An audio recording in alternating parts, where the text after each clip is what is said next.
Jeg hedder Dan Olsen. Jeg er ramt af possible disease. Og det betyder, at jeg vågner op hver dag og er samlet på en ny måde. Og det kan godt give lidt udfordringer. Men altså, i dag vil jeg se en af de bedre dage.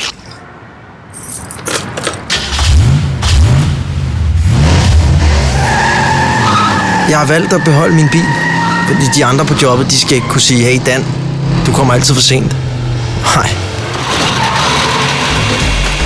Jeg har tidligere arbejdet som model, men nu er jeg juicer. Det er et fedt job. Men drikkepengene kunne godt være lidt bedre. Selvfølgelig så har jeg udfordringer i hverdagen, det er klart. Men jeg sætter altså en stor ære i at klare mig selv. Folk, de skal ikke tage specielle hensyn til mig, bare fordi jeg er anderledes. Jeg har ret stor succes på min dating site.